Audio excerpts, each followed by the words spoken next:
तो हमें matrix A का इन्वर्स निकालना है 3/3 का, और ये मैट्रिक्स का ए इन्वर्स जो निकालना है ये पूरे कंप्लीट फॉर्मूले के जरिए होगा। और ये फॉर्मूला क्या होता है, one by determinant of A multiply by C transpose. तो सी ट्रांसपोज क्या होता है, सी ट्रांसपोज होता है कोफैक्टर का ट्रांसपोज। अब हमें कोफैक्टर निकालने होंगे 3/3 के, जो लास्ट टाइम मैंने क्लास में समझाए थे A11, A12, A13, A21, A22 and A23। तो बारी बारी ये तमाम को फैक्टर्स निकाले जाएंगे। 9 को फैक्टर्स होंगे जो कि हम फाइंड करेंगे।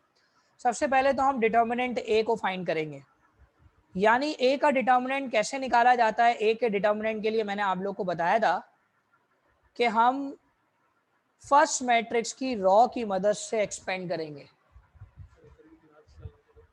फर्स्ट मैट्रिक्स की रॉ से एक्सपेंड करेंगे, सही है भाई। तो फर्स्ट मैट्रिक्स का रॉ क्या है, 2, -3, -4। हम इनसे को फैक्टर बनाएंगे। तो तरीका आपको पता है कि हमने फर्स्ट मैट्रिक्स से अगर एक्सपेंड करना है तो पहले हमने 2 से को फैक्टर बनाया, फिर हमने -3 से को फैक्टर बनाया,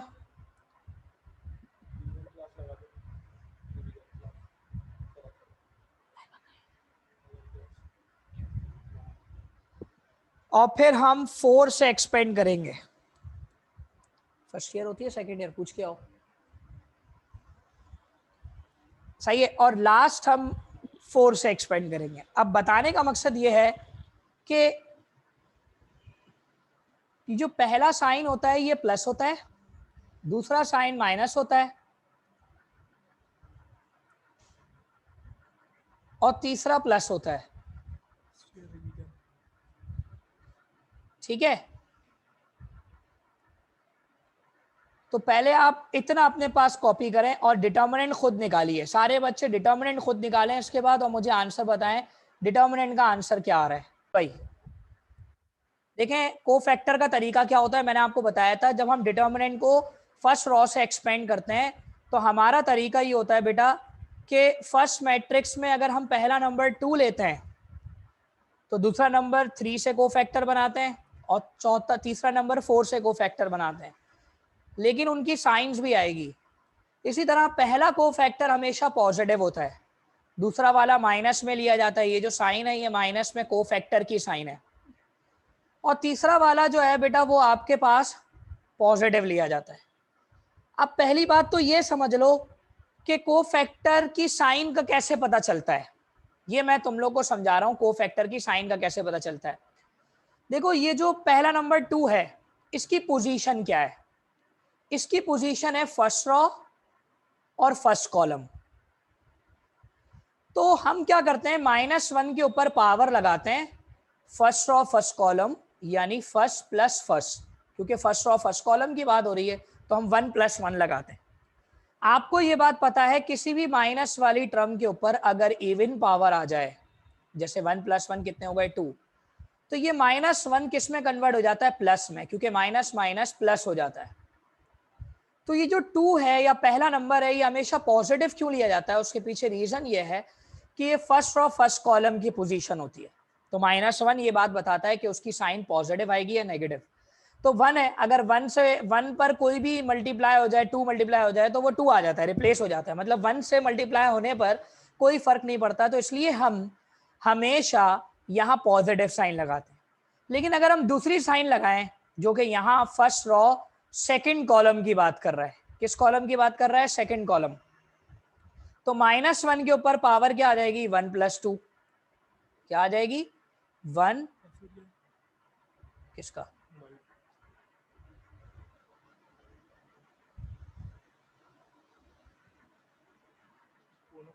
हाँ ये सुनो आधा है यहाँ से शुरू में ही, हाँ बंद हो गया था क्या फोन, अच्छा, हाँ भाई। तो 2 से रॉ और 2 से, तो आपने देखा कि -1 के ऊपर अगर 1 + 2 लगा दूंगा तो -1 + 2 कितने हो जाएंगे, -1 + 2 मिलकर हो जाएंगे 3। और 3 क्या बात बताएगा कि भाई ये माइनस में ही रहेगा।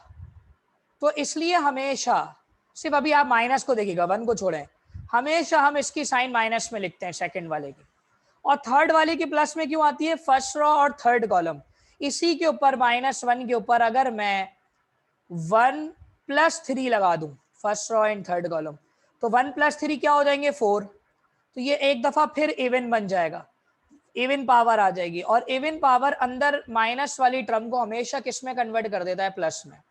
तो ये इसकी कोफैक्टर्स की साइन डिसाइड होती है इस प्रोसेस से, ठीक है। तो यकीनन आपको ये बात समझ में आ गई होगी कि हमने कैसे कोफैक्टर की साइंस को डिसाइड किया। नाउ हमने फर्स्ट रॉ से एक्सपेंड किया है। फर्स्ट रॉ क्या है आपके पास? 2 - 3 -4। तो हमने भाई 2 लिखा, 2 से कोफैक्टर बनाएंगे। अब 2 से कोफैक्टर कैसे, जरा गौर से देखना। 2 से कैसे, बोर्ड पर तवज्जो रखें। 2 से कैसे? 2 की रो और 2 का कॉलम हाइड कर देंगे और ये 4 नंबर लिखेंगे, 0 -2 -1 और 1। इसे कहते हैं कोफैक्टर। फिर हम 3 से कोफैक्टर बनाएंगे। 3 से कोफैक्टर बनाने का तरीका ये होगा, 3 से रो और कॉलम को हाइड कर देंगे। 3 का रो तो वही है ऊपर वाला, लेकिन 3 का कॉलम उसी के नीचे वाला होगा। तो 0 1 -1 1 लिखा जाएगा। कोफैक्टर में क्या लिखा जाएगा? 0 1 -1 और 1।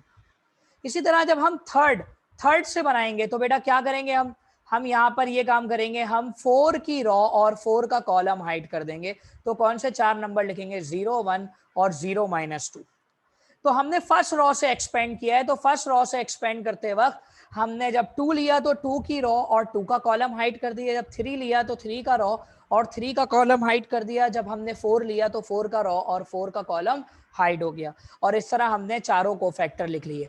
क्या यहां तक की बात तमाम बच्चों को क्लियर है?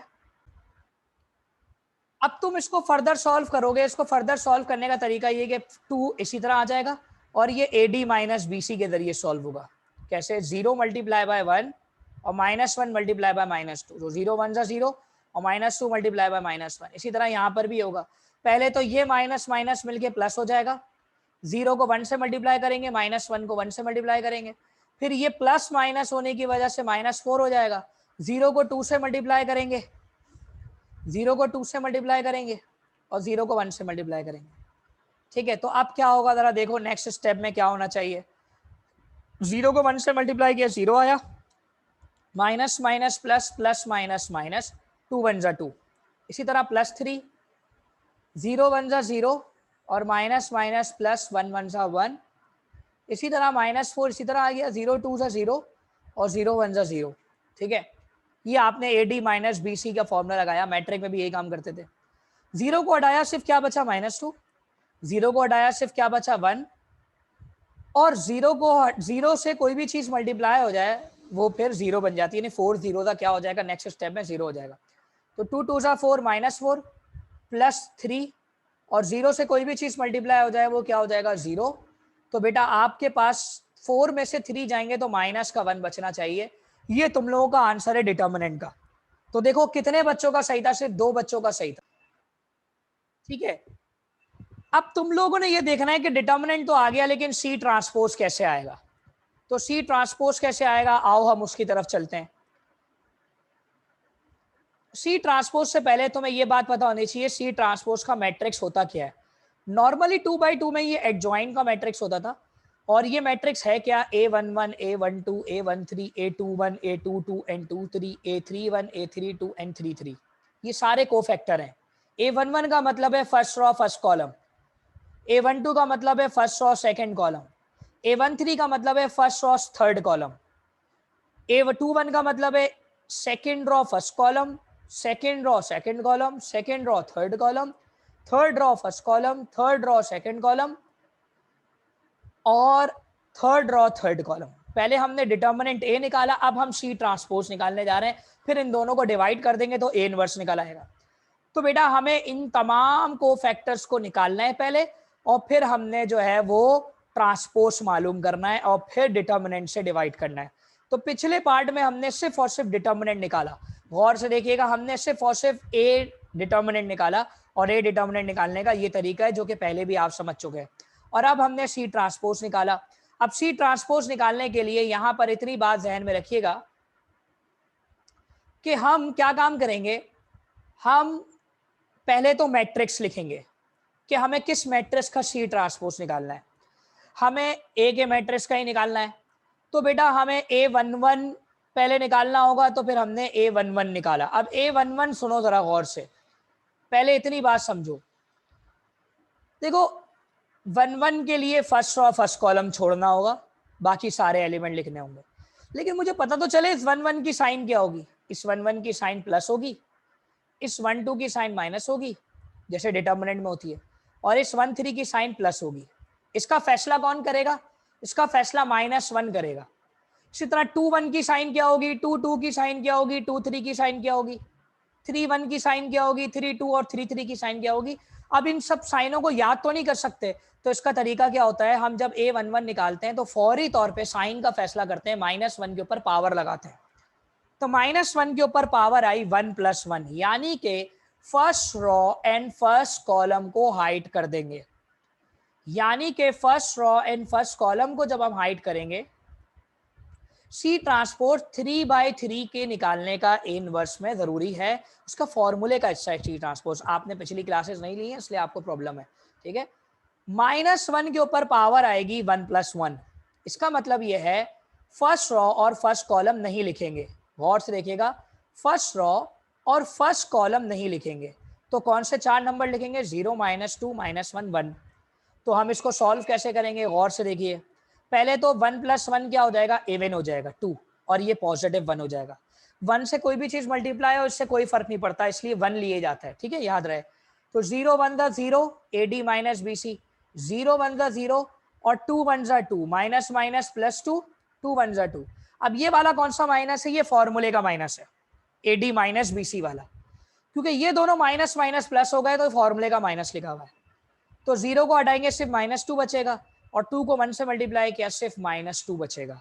तो क्या ये वाली बात क्लियर हो गई आपके कि कैसे हमने जो है वो A11 निकाला है? जल्दी से बताइए, शाबाश। कैसे निकाला हमने? हमने A को D से मल्टीप्लाई किया, B को C से मल्टीप्लाई किया, और साथ साथ साइंस को भी मल्टीप्लाई किया, और ये जो साइन है इसका फैसला -1 के जरिए किया, ठीक है। ओके, नेक्स्ट अब आगे जाएंगे। फर्स्ट रो सेकंड कॉलम निकालेंगे। क्या निकालेंगे? First row second column. कैसे निकालेंगे?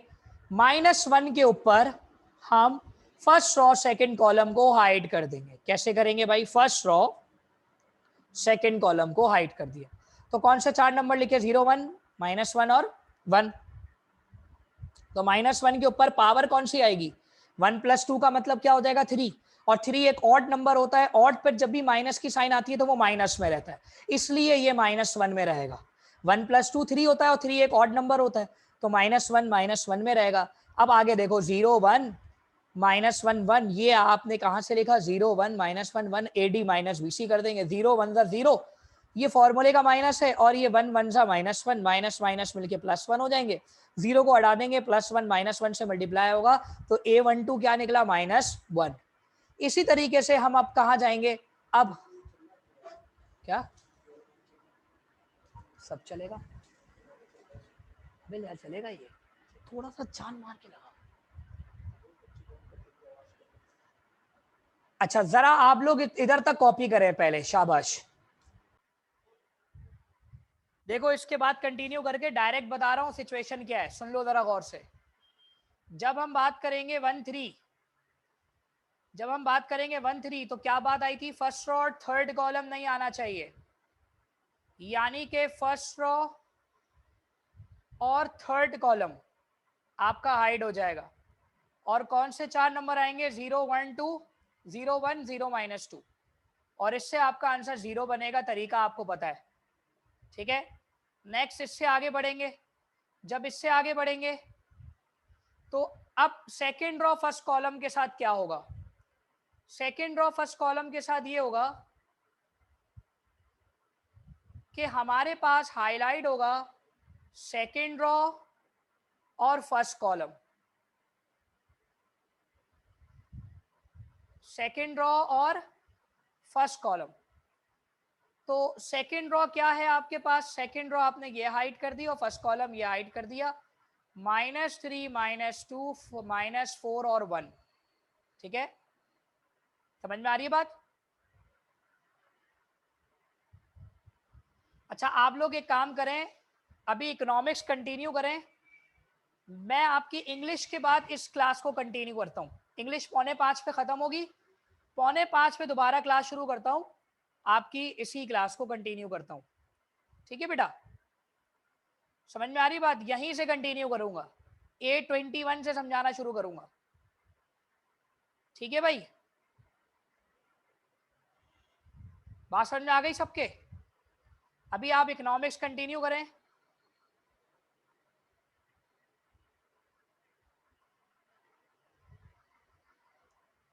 आधा घंटा और लेना पड़ेगा ताकि फिर इसको मुकम्मल कर सके।